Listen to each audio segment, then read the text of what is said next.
All right, Little Rock, grab your coffee, get jacked up. It's time for another episode of The Block Talk, and I'm fortunate today to be joined by Scott McGehee and Amber Brewer of Yellow Rocket Concepts. Welcome to the show. Hi, thanks for having us. Thank you, Jamie. We're very excited to have you guys here. You have made a massive impact on our restaurant space here in our capital city and other cities nearby as well. And I have a million questions, but I want to start with first, how did you guys get into business together? Do you want to take that? I will let you take that. Yeah, I met Amber. I was, of course, I started Boulevard Bread Company. It was my first restaurant endeavor. And, I wanted to bring, I moved back to Little Rock from California, and I was missing great crusty baguette and great espresso and cheese and all the gourmet ingredients, which led to Boulevard Bread Company. And after several years of operating Boulevard and pouring my heart and soul into that, I was lucky enough to cross paths with Amber, who was helping me with some branding and marketing stuff at Boulevard, and that evolved into what we have today. That's amazing. Yeah. So was your strength always in marketing and branding before you got into this space, and has that sort of evolved into... It was. I moved here from Savannah, Georgia, where I went to Savannah College of Art and Design, and I moved here to take a job with Cranford Johnson Robinson Woods as an art director.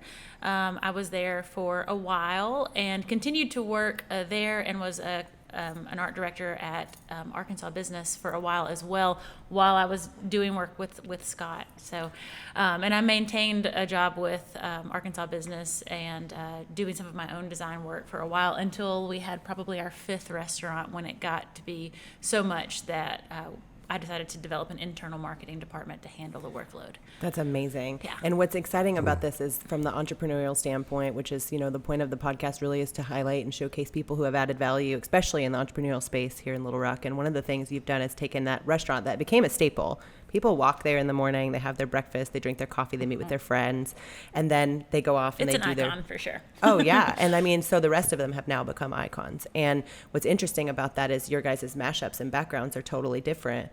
But together, they work in this symbiotic way that allows you to create these things out of thin air. And so you talk about how many restaurants you have, but what about for Little Rock specifically, which I believe there's 5 restaurants that you have? 5 concepts. Yeah, there's 9 locations, and then Boulevard, I had opened 4 locations before I sold it.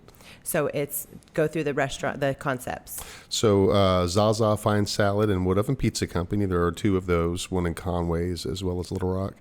Big Orange Burger, there's 3 of those. It's everyone's favorite. Milkshake in the town. Spiked milkshakes, yeah, that's and great burgers and fries.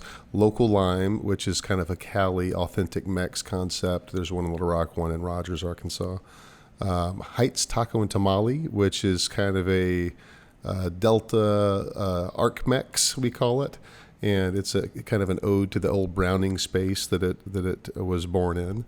And certainly one of my favorite concepts. And then, of course, big Lost 40 Brewing, which is our brewery and restaurant, and just a huge explosion of creativity down there on both sides, the beer and the culinary side. What's amazing about that is you're having to brand and market all of these things that come out of totally different areas, apparently, from, so you're having to, every time you think you've got a concept and you're building it, I'm sure he's throwing at you, okay, well, now we're going to do this. Turns out she's pretty good at it. Yeah, well, she's incredible at it, because all those places, and that's why I wanted you to go through them, is our listeners all of them are Little Rock residents for the most part, and they all eat there. They've all just been to to rep places. Amber for a second. I mean, she she's always had an eye for all of this, but I don't think she realized how diverse she was in terms of branding and marketing, but also interior design, logo design, menu design, beer can design has become this whole monster unto itself. And of course, you have a massive job here. but I mean, she's just the most brilliant in the state and in the region, and she makes everything we do. She makes me look good. Well, good job, Amber. It was very kind. But going back to not realizing how big it was when we got into it, and all of the different concepts, and asking about how we met and everything. I think one of the things that makes our partnership so great is that, and what makes Scott a great partner and John a great partner and all of our people, is that we're all very open-minded, And I've never worried when we start a new project, because I've never worked with a group of people who are so flexible and so nimble. And sometimes you can work in projects where people, they just are very tight and they just have this idea and you're going to do this one thing. But these guys are very loose, and they're like, try it out. See if it works. See if it works. Yeah. And that's just how I am. I want to do everything, and I'm a person that's just say yes person. Scott is a just say yes person. And so just that fundamental thing is what makes us work well together, is that just say yes, let's do it. Let's freak out later. Let's go ahead and commit. We'll freak out later. We'll learn how to do it. It'll be fine. We're all super creative too. Yeah. And when Clearly, the creativity is unbelievable. And when you go into these found spaces that are sometimes kind of oddball spaces that maybe maybe two other restaurants didn't work there, but we have a concept that we think will. We're shucking and jiving and changing and giving each other a ton of feedback, and it's a very creative process that evolves. And we have a team that's just really that's just perfectly geared towards that process. And it took a lot of trust from them to allow, I feel very, very lucky to have been, given the amount of trust that I have been given, because I'd never done interior design. Or, when I graduated, I'm going to date myself, but when I graduated from SCAD, we were on Photoshop 1. There was no InDesign. None of that existed. So I had to learn all of that on the fly, and it took me longer. There's a learning curve there, and for them to not go with a fancy firm and to give me that opportunity was a really huge thing as, an up-and-coming female, aspiring creative director, which I wouldn't be able to do in Atlanta. I would never get that amount of responsibility. And so I've always felt really grateful for it and just always wanted to do it all. And they're like, okay. Yeah.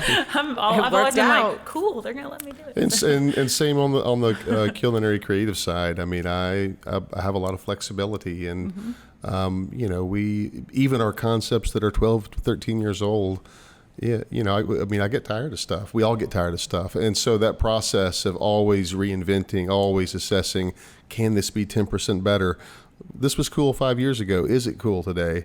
That process is really fun for me on the creative side, and helps keep things fresh and exciting. Yeah, well, for the record, no one ever gets tired of the Asian ginger salad. It's all so just FYI. It's never get old. One of the best of all time. It is. But I'm asking myself, could it be 5% better? Yeah, I mean, you can put 5% more wonton chips in it if you want. Yeah, done. Yes. That's a good idea. But that being said, you guys have had this, it's a entrepreneurial experience. It's something that so many people in our city have this desire to build something of their own that they can look at and be proud of. And it's incredible the amount of growth you've experienced over these years. But what about the challenges? I mean, it's always good when you're at the end of it and you can look back at this beautiful picture of what you've built and say, look at how far we've come, look how great it is. But what about when you hit the walls? What about when you can't find the right location or you struggle with a concept? How do you work through those kind of periods? Never had that problem. Well, to be like, what? The problems, there are so many different types of problems. We've certainly run into walls with things like when you were developing a business, when you start out with 40 employees, and Scott knows this better than I do with having started Boulevard first, but when you go from 40 employees to we now have 650. So there are challenges in that have nothing to do with what people, a lot of people are like, oh, well, what if the food's not right? Or actually HR is a huge challenge. So we've had to learn and grow through that. And so we sought out help and expertise from people who are experts. When we hit a wall with our food or our menu, Scott and his culinary team, they drill into it. They're like, what can we do better? Let's go out, let's get inspired. And I kind of do the same thing. I hit a lot of walls with the brewery, because the brewery, it is such a constantly evolving, ever-growing market of people who are very fickle, and so I run out of ideas creatively sometimes. Pretty much, it's our excuse to travel. Yeah, pretty much. Well, and the thing is with the beers, you have so much more competition on that level too. Is especially in Arkansas, is all of a sudden there is like a big craft beer movement. Where in other areas of the country, but I will say that there's not a time where we've hit a wall that we haven't been better for it. Right. Because we always come out on that other side with either a better perspective or a better product or adding to our team. There just hasn't been yet a time where we have really got in the trenches and solved a problem where we haven't been better for it. I'm really grateful for that too. We've certainly had some failures. We've certainly had some things not go as planned, but I think generally problems or challenges, I think they energize our group. I mean, when I get feedback from a guest that maybe that's difficult to hear, I mean, that gets me excited because I immediately want to go out and solve the problem and make it better and impress them and then show them what I've done. Yeah. So, look what I'm going to do then. Yeah, I thrive in that on that process. What has been in all the concepts that you developed has been each of they might be independent of each other, they might be the same. What's your favorite one? Gosh, I guess if you had to eat there every day for 365 days, what's the criteria? Criteria for favorite is you're gonna have to eat there for like the next year. I mean, I eat it all. I eat at all of them. Me too. First thing I'll do is take a step back, and I've aged 20 years through this process, and because I started Boulevard 20 years ago this year. And, one thing that I've realized is I love being creative, and I love cooking, and I love doing 5-course wine dinners, and I love cooking, more highbrow food and then, more approachable food. But what's really evolved with me personally is I love the people, and I care about them and their families. And whether it's my partners or my work family, that's what's really important. And so, I mean, that's the zoom out big picture. But I eat at Zaza 3 times a week. Yeah, I will say that too. So my favorite, hands down, is Zaza. Zaza will be 12 years old April 24th of this year, which is super cool. I'm very excited. It's happening during Earth Month and 2020. But I could eat there literally every. Yeah. Well, I'm your branding person. You. Wouldn't you be disappointed if it wasn't? I had no idea. Thank you. I appreciate it. I could eat there every meal, and because it's simple. It's real ingredients. Those don't get old and tired. There is no gimmick. There is everything that you eat there is made every day there. It's why the dressings have such zest and tang. I mean, there's 75 lemons that are hand squeezed every morning for the lemon garlic dill dressing.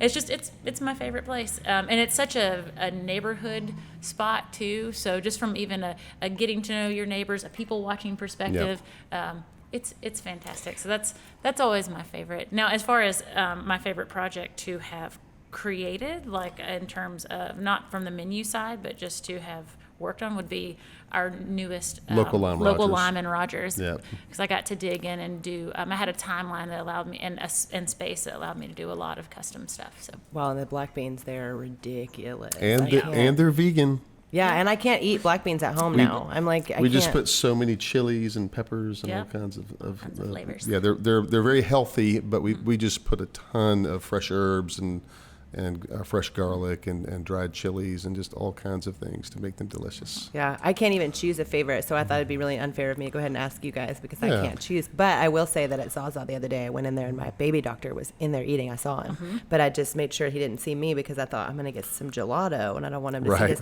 And the girl behind the counter was so nice. She snuck the contraband, from behind the gelato counter and brought it to me in a paper bag. Right. So he never even got to see it. It was just they're family to me too. I do have a favorite at every location. I mean, like a favorite meal. Like Heights Taco and Tamale, I get 3 tamales, chili, hot sauce, crackers, and one fried catfish taco. One a la carte fried catfish taco. That's which has to be an Arkansas specialty. We're actually thinking about making that into one, and we're going to call it the LA basket, the Lower Arkansas basket, where you get that one filet, you get a tamale, like a little bit of everything. Well, it's my favorite meal, so I wanted to put it together as a package on the menu, and then at Local Lime, I always get a fried chicken taco And gosh, I'm admitting this. But it's funny because people outside of our state are going to be like, a fried chicken taco. I'm flying to Arkansas tomorrow. But I also love the I get chicken and spinach enchiladas there as well. They are good. Those are one of my favorite things on that menu. Yeah, now if I could only eat one item for the rest of my life from any of our stores, it would be the roasted zucchini salsa from Local Lime. Yep. I could be buried in a grave of that salsa Yeah. and just die And then- happy. Like it's the best thing on the planet. This was the worst idea to do this right before lunch with a woman who's 7 months pregnant because now I'm going to have to go do a tour of all five. I almost always get a Thai chop salad with a turkey burger on top instead of. I love the ribeye, but my trainer wants me to get the turkey burger. You know, that kind of makes me Tell your think- trainer, no, I'm doing the Thai chop with a steak. Talking about the turkey burger, you know, when we opened, and going back to challenges, when we opened Big Orange, we opened with a patty selection. So you could choose, you know, our turkey burgers are ground every day in-house. And so we had turkey burgers and beef burgers. And then we've always offered, since we opened, a vegetarian patty that's made from, you know, somewhere between 8 and 11 different vegetables and legumes. And with Big Orange, because that concept's so tight and really revolves around the burger, that was one where we hit kind of a wall a couple of years ago. And we're like, we've got to expand it or find a way to open it up a little bit. And so we have recently added a couple of patty options and presentation options to the menu. But that was one that did present a challenge for a little while. And now we're starting to kind of open that concept up a little more with language and what we're offering in terms of receiving Now your we have burger. 6 patty options. Nice. Which or 5 or 6, but we have the blended burger, which is it's half the amount of hamburger meat, all natural, very high quality, coarsely ground, and then 50% of it is sautéed mushrooms and onions and garlic that are chopped It's up. fantastic. So it's just called lighter the 'cause it's half blended burger. mushrooms. Yeah. And then we have made the veggie patty. We call it the plant patty now because we took out all the animal product, the egg and things, and we've made it vegan. But through that process, the challenge was to make it even more delicious, which I think we did. And then we have. And we're doing a new presentation with our burgers too, so you can enjoy them without, you know, bread, and we're doing burger bowls and different things. So Yeah. that's been a fun one and a challenging one creatively to open up. Yeah, Yeah. making a hyper indulgent burger, shake, and French fry restaurant.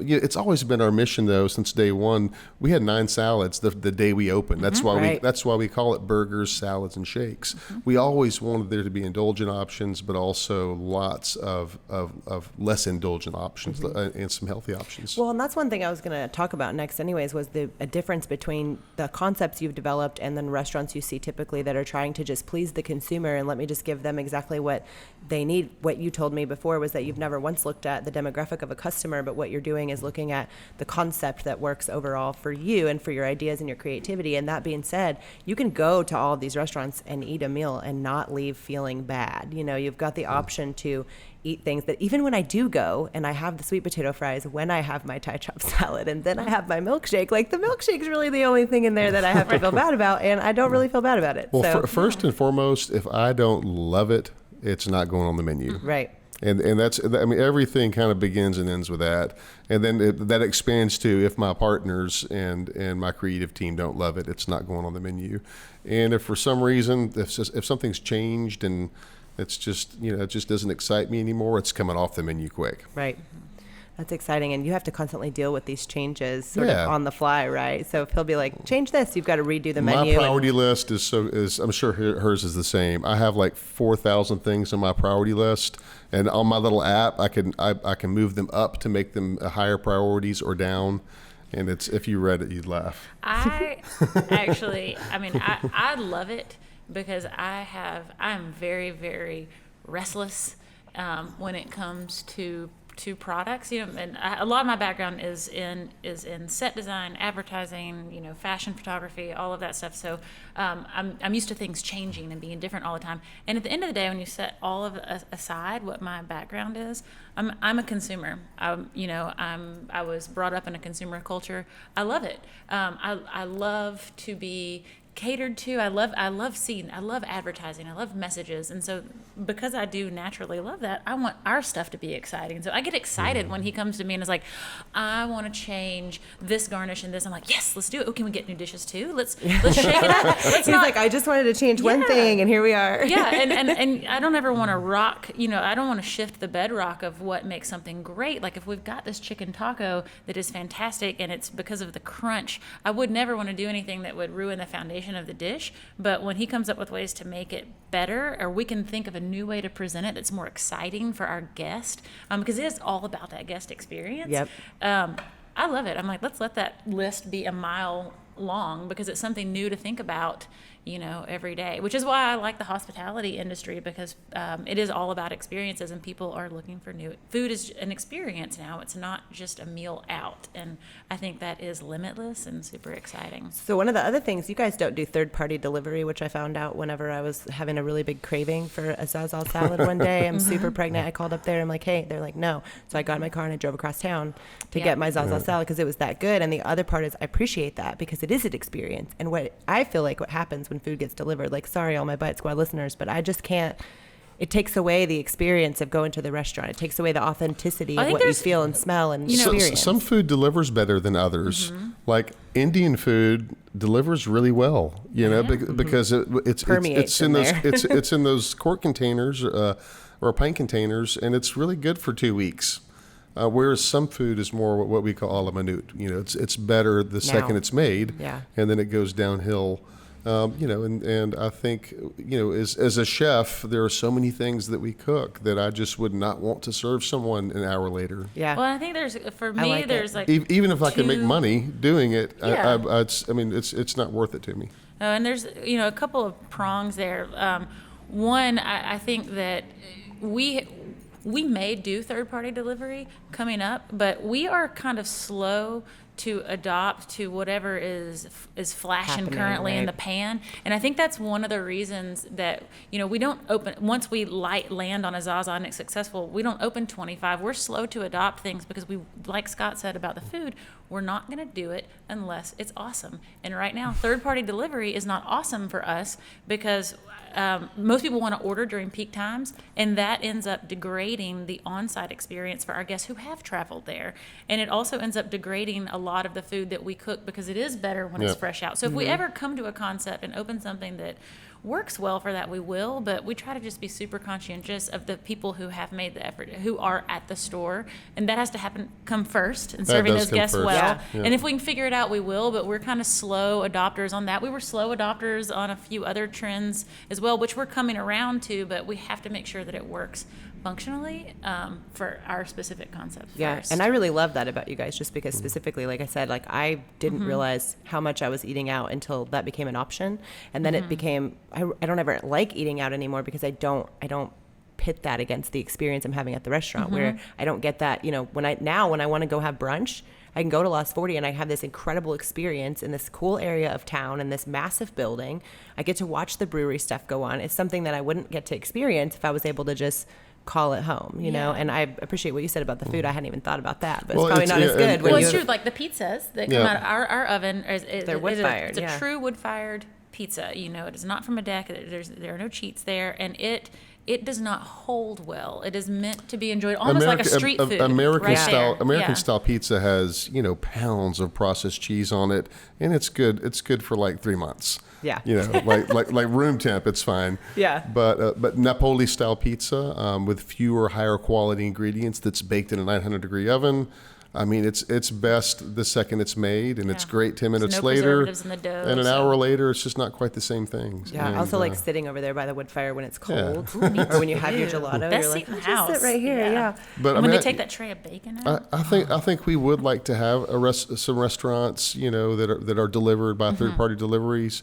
But I mean, deliver beer from Las Jamie, here's what you can help me convince him to do. I want to open a Zaza ghost kitchen where it's just for delivery. Yeah, that'd be cool. Me and you. Let's vote it, yeah. Amber hit the nail on the head, though. I mean, when people order from those sites is when we're already packed. Yep. And if an in-house guest, if they have to wait an extra 5 or 10 minutes for their meal and they're already waiting 20 minutes, just doesn't work. For me. That's just could we make a little more money doing that? Sure, but it's just not worth it. Well, I really love the idea of the fact that as you guys have built all these businesses, it hasn't gotten to that point of, I'm just going to do whatever gives me the next dollar. Because what happens when you own a small business is... we're thinking long term every day. Absolutely. Yep. And I think when you open a small business, though, and at least from my experience at first, when you finally see it working and you see revenues coming in and things are working, and you're just like, all right, let me turn it up. I'm going to turn it up and make this work better. And in my industry, that works because it's just more of it is better. But when you're doing something that has to be considered at every angle, the design of the menu, the way that the cups, the big orange straws, which is such a cool effect when you're at Big Orange, all those things have to be thought through so carefully. And so I think it's really speaks Amber and I are having the straw battle right now. Are you? Is it because they're not reusable? We are searching for products that are compostable and so we're. I mean, what about big fat metal ones? Well, actually, just like the third party thing. So we're kind of slowly. We've already made steps where we took straws away at certain locations.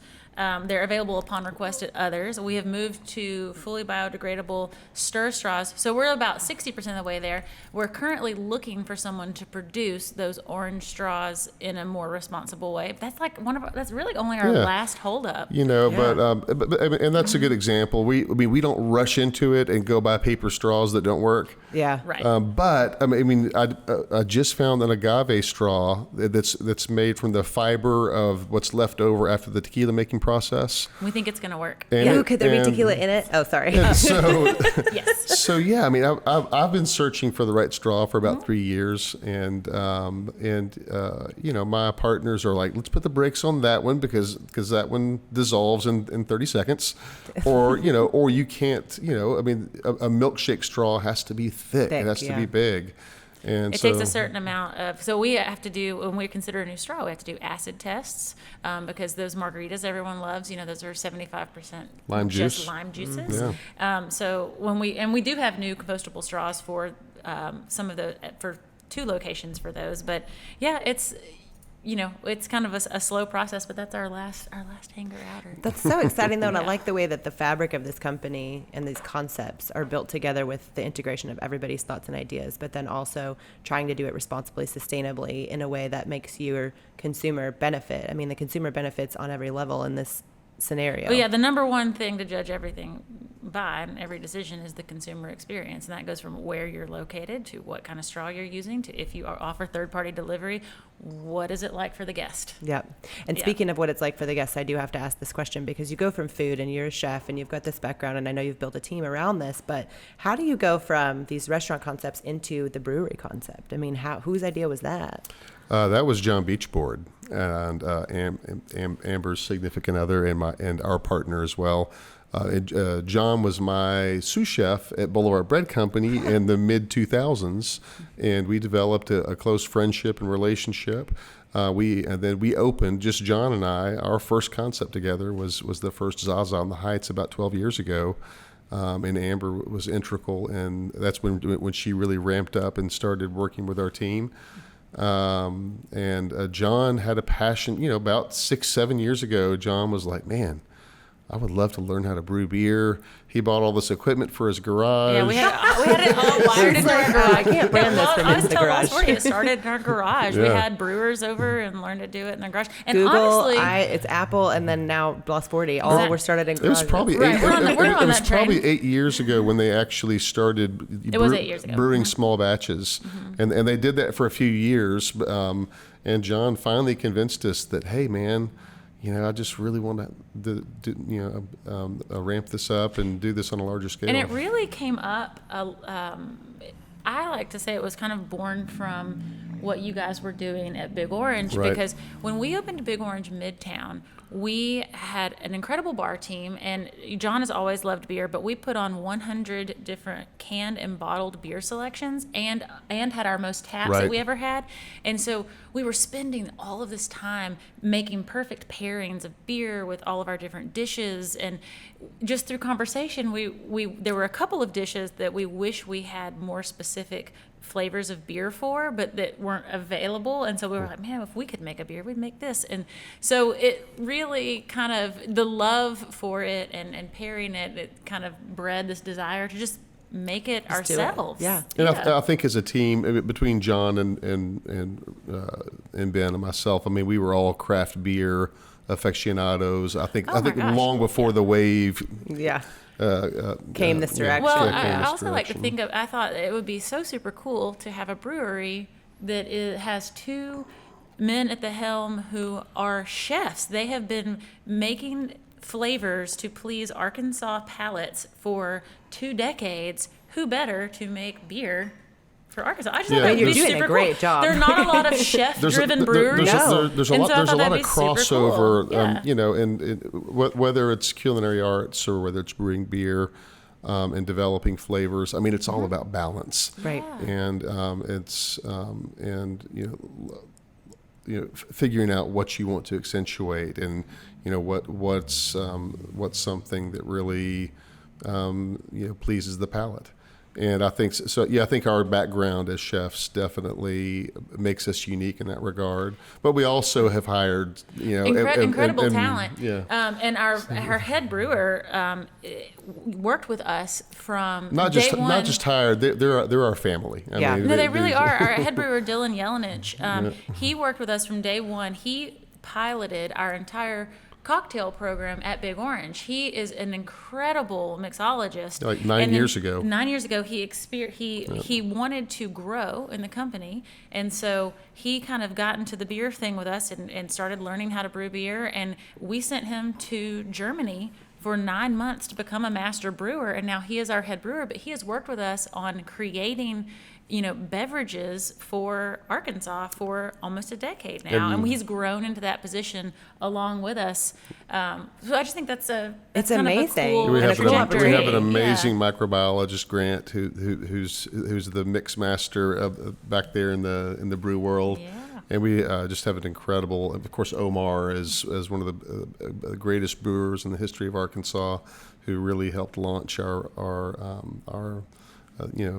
little seed of a brewery 6 years ago. Yeah. And And it's incredible what you've yeah. done with the East Village crowd too, because so many people go over there to have that experience at Lost 40. They want to see Yeah. the brewery, they want to have the food, but they come after that beer because it is so distinct. It is so specific to this area. And what I love is, like, you can only get it here, really. I mean, this is an Arkansas experience for the most part. Absolutely. We made the final decision 3 years ago that we would never sell beer outside of Arkansas. We make and sell every single drop of our beer in Arkansas. My husband So- made us pack some in the cooler Yeah. when we went to Austin because he was like, we can't get this in Texas. I That's thought kind of that, what and we that's want kind to of be. what drew my you know, attention to it. when you talk about drawing attention to Arkansas and highlighting what we have here that maybe you can't get in other states, we wanted to be part of that conversation. How can we help kind of the group statewide effort of setting Arkansas apart, and let's make it a destination spot for our beer. That can be We our have also never contribution. opened a restaurant out of Arkansas. No, Yeah. that's what we say about our whole group, is that we're Arkansas operated, Arkansas owned, and Arkansas inspired. There is no outside ownership. There are no sales outside of Arkansas that we And want all to of be us, to highlight our state. I mean, I was born in Fayetteville while my dad played for the Razorbacks, and I was raised in Little Rock, went to Central High School, went back to college in Fayetteville before I went to San Francisco for many years, but and then was just drawn back here. Yeah. This Well, is and home. similar to you, I mean, not that I'm not from Arkansas, but when I was in California, I grew up and was raised there. And when I had the opportunity to come here 12 years ago, I was like, oh, I'm never leaving. And I feel like a lot of times people haven't come here, so they don't understand what we have. And that's one of the joys of being able to highlight what you've done on our show, is that people don't really get it that are not from here. You can walk around this town and do anything that you dream of. You can turn it into a reality. You can take one restaurant, one coffee shop concept, and you can turn it into 5 with 9 different locations. And you can live that dream and have this massive thing come out of just an idea, just something you thought of. And I think it's incredible that you've shared that story with us, because that's what I want people to know about Arkansas. It's a big enough market. There's a lot of amazing creative people here, and I think people here, as much as any other medium-sized market, really appreciate things that are local. Yeah. I think people in Little Rock don't want to be another suburb of Dallas where there's a sea of corporate restaurants. I think people really appreciate that there's so much here that's unique, and so much here that is local, and there's so many local farmers that surround Little Rock, and so much amazing, beautiful hiking and wilderness, and there's just so much that this city has to offer. But then you expand it to the whole state, and there's just a lifetime of exploring. Yeah, and I didn't even get to mention that, but a lot of the food that you source is from local Arkansas Yeah. farmers, and this is, like you said, it's all inside the state. We have the best farmers markets here. We have like 6. Well, and the other part It's is that we are amazing. number 1 in the United States with agriculture. Like, that's Right. what people need to know about this state. Like, we are number 1. That's what we do. We feed people. Even Heifer's World Headquarters is here. They know. 52% of the rice grown in the United States is grown in Arkansas. Yeah. Yeah, we just launched last year. We partnered with the Arkansas Rice Council and a farmer named Jeff Rutledge in Newport, Arkansas. They are growing rice for us to produce our what is looking like it's going to be one of our biggest beers, Second Rodeo. It's an Arkansas rice beer. Such a And cool name, by the way. I love the can, the whole thing. Thank you, I'm like, Amber. this is not my first rodeo. That was my- It's my second rodeo. Exactly. Because that's what, to me, that kind of captured the spirit of our group to me. You have that. It's not our first time around, it's usually that second try. It's getting back in that saddle. Yep. It's, that to me is like kind of like sums up small business. It's like, all right, Second time for that rodeo. second rodeo. It's our version of light beer. It does have 2-row barley, but it also has Arkansas rice. It's a lighter beer. It's kind of our version of It's a just light beer. It's a 4% but it alcohol, tastes really 118 good. calories. Yeah. But it helps us. We wanted to. So our flagship beer is Love Honey Bock. Right. Yeah. And that is at the heavier end of the spectrum, 6.3% alcohol. That is made with Arkansas honey. And so that's kind of at the top end of our portfolio. Helps And with so allergies, I've heard. Absolutely. You need to get that bee pollen. And so we wanted to kind of round out that experience. So that highlights another Arkansas ingredient at the lower end of the alcoholic spectrum, and to have something for the other side of taste. So you've got like a heavier, sweeter beer, and then something really light. And like we were talking about satisfying the palates of Arkansas, we want to make sure that we're doing a little bit of something for everyone while highlighting the state. So Well, and the amazing rice that goes with those black beans at Local Lime. I Yeah. was just thinking, can they just grow it that way, or do you have to prepare?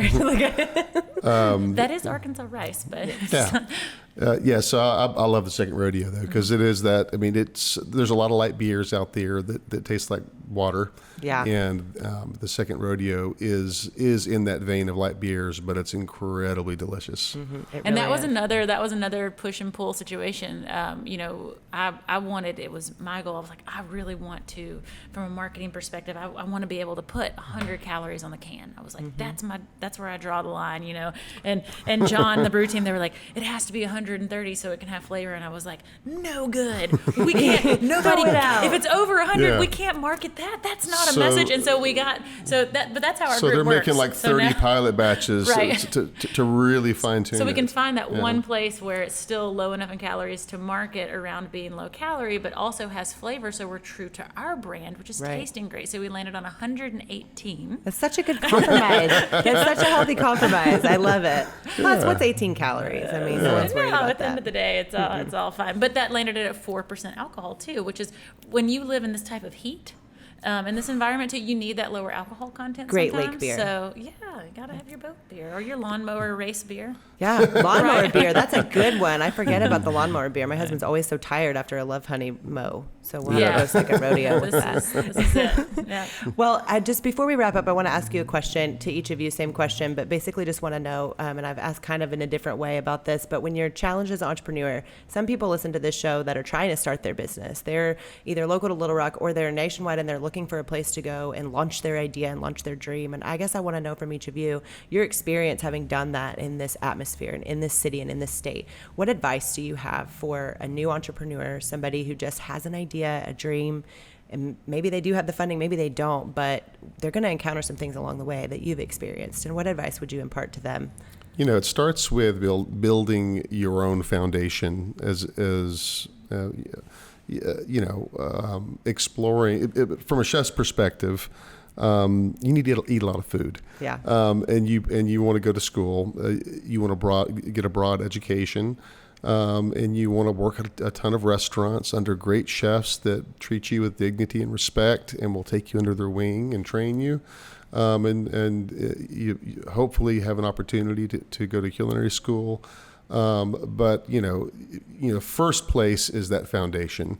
If you're building that foundation, I mean, I was in culinary school and cooking at Chez Panisse and cooking all over the place and traveling, for working for peasants' wages for 15 years before I opened Boulevard Bread Company. I mean, I started cooking in kitchens when I was 15 years old, and but then once you reach that point and you think you're ready, I was in San Francisco, where you need a couple mil to even think about opening a restaurant, and all the red tape there is insane, and the cost of living. I was living in a flat with seven people I didn't know. It's a lot of people to cook for.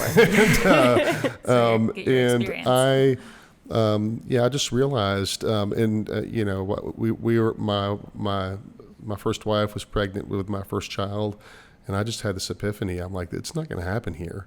And I love Arkansas, and so the opportunity to come back here and create something where there's not already 50, and but also put my own spin on it, drawn from my own past and my own family and my own experience, was an amazing opportunity. So put the effort in on the front end.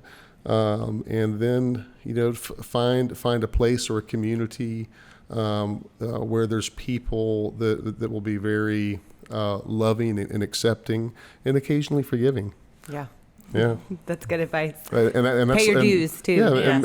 And Little Rock and Arkansas has kind of been that for us. I mean, our people have been very accepting of our passion and our creativity. And very forgiving at times, and occasionally we have to ask forgiveness because we're not perfect, and we do make mistakes, and we love the feedback, and we love to learn and grow and be a part of that. What about you?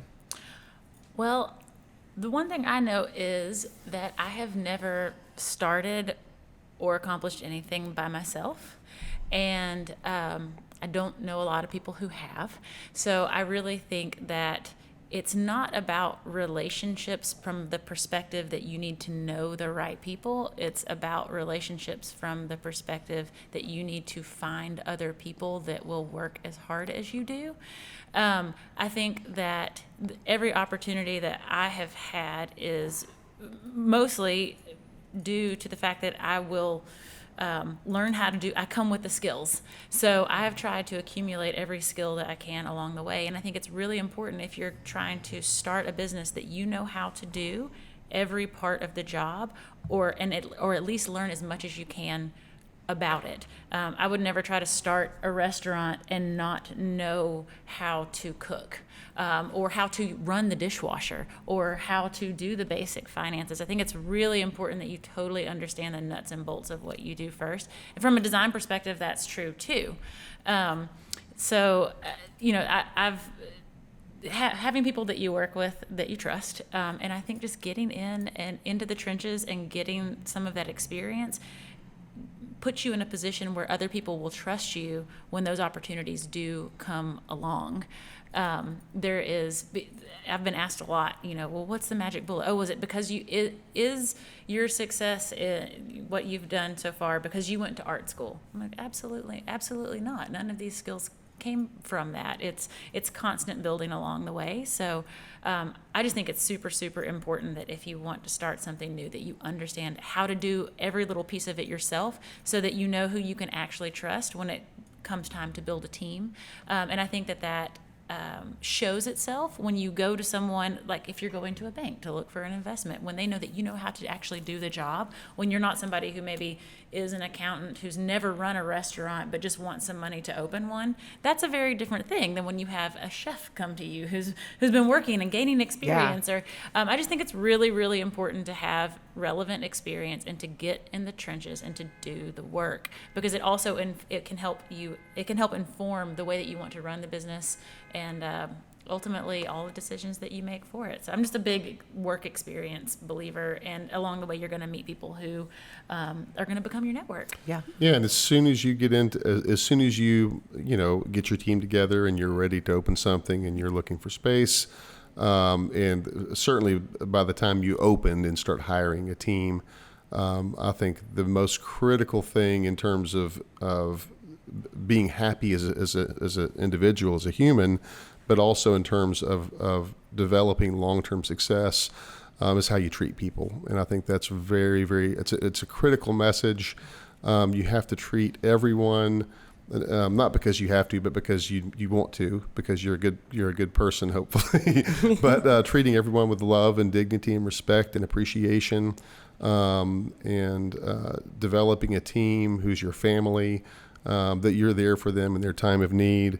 And when they're down, you're helping them up. We're all human in this world. So I think that's a big part of who we are. And it's certainly a big part of who I am.